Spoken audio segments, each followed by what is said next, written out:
Facial symmetry is one of the key markers of attractiveness. Yes, we all have facial asymmetries, but there are ways that you can highly improve yours. Symmetry is universally recognized as the marker of health, balance, and attractiveness as a whole. Nobody's face is perfectly symmetrical. If you use that inverted filter, you know, I know, kills your mental state too. But fear not, it does not need to be perfectly symmetrical. You just need to fix 90% of your asymmetries and you'll look great. Here's how you do that. Firstly, we've got to know what the asymmetry can result from. It can be completely genetic. It can be from your habits, like poor posture or sleeping on one side. Any injuries you might have had, any past trauma to the face can cause a lot of imbalance. And muscle imbalances as a whole. Like if you chew on one side or make a consistent facial expression that isn't even. So let's talk about the science of fixing your facial asymmetries. Your face is supported by a combination of bones, muscle, and soft tissue. By addressing each of these, you can gradually improve your symmetry. The methods I'll cover target muscle imbalances, stimulate bone alignment, and improve your tissue tone. Consistency is key. The results will not be instant. They will take time, but I promise you it's worth it. The first method, posture correction. Poor posture, especially forward head posture. This classic like curved top of spine, chin up to the sky, can actually make your jaw completely asymmetrical. How to correct your posture. Stand or sit tall with a straight spine. Keep your ears aligned with your shoulders. This is indefinitely. When you're doing anything, if you're working, walking, or doing anything sedentary, you want to maintain good posture. Hit the gym and strengthen your neck and back muscles, especially your upper back. Other videos about your jawline talk about how neck training can also heavily fix your posture. Fixing your posture can improve your facial alignment over a course of months. The second method, chewing alternately. I wouldn't recommend doing this with something as small as gum. Repetitive chewing in small ranges of motion can often result in TMJ. It's better to stick to what I always preach, which is natural, hard, tough foods, things like crusty bread, carrots, or steak, and use this to chew more so on the weaker side. You'll know what side is weaker by taking a face-on picture and just seeing which masseter is more developed. Whichever one is less developed, chew on that side. It's important not to chew 100% on that side because that can put too much strain on it too quickly. Just make sure that about 70% of your chewing is done on the weaker side.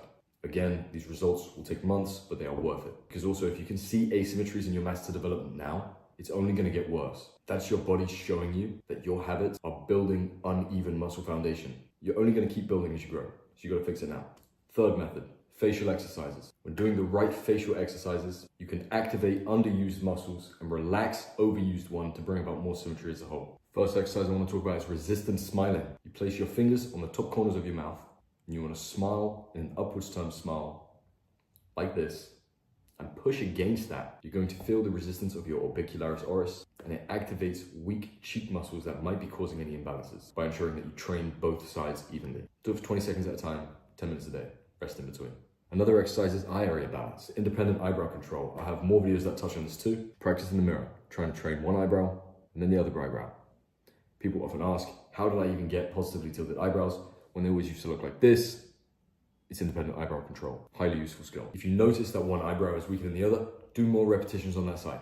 Eventually, over time, it will be up to speed just like the other one. Another cause of your asymmetry might be to do with facial massages and myofascial release. These work because it releases the tension in the overused muscles, but also improves your facial circulation, giving you a more balanced appearance. To do this the most effectively, I recommend using a gua sha, going along your jawline, along your cheeks, up at the temples. You can either do these in pushing motions or in circular motions. It's totally up to you, whatever feels best. And I would recommend using your facial moisturizer or some type of oil to make sure that the gua sha doesn't grip to your face and everything runs smoothly. You can expect these results in weeks. It's great. Let's talk about sleep habits. If you didn't know, sleeping on one side can not only encourage more fluid to be on the bottom side, but it can actually also compress your facial bones over time, especially if you're younger. And if you want to fix this asymmetry, I would not recommend sleeping on the other side. Just go straight to back sleeping. Over time, your body will adjust and will understand that that is the right position to be in instead of trying to counteract any other bone compression or fluid changes that have happened in your face from sleeping on the other side. As a whole, it might not make you look better, whereas sleeping on your back will. If you really struggle to sleep on your back, get a line of pillows either side of you, make it impossible for you to turn. And I would do an extremely heavy workout right before bed so that you are absolutely exhausted and you're going to sleep like a baby. Trust me, that's how I stopped sleeping on my side. It works. Now I don't even think about it. Let's talk about mewing. Mewing works. I'm sick and tired of everyone saying that mewing doesn't work. It does, 100%. The proof and the evidence is clear. If you don't know, mewing was deemed bad by a particular individual in this space who wanted to sell his own course, acting like he reinvented the wheel. I'm not going to call him out because I'm not the type of guy to like beef, but he tried to push his own agenda of what he thought was better than mewing. That led to a notion of everyone believing that mewing is bad when it is not. Mewing is great. Don't ever stop. Proper tongue posture will help align your jaw and make your facial features more symmetrical over time. Rest your tongue flat against the roof of your mouth. Bonus points if you can do this with pressure throughout the day.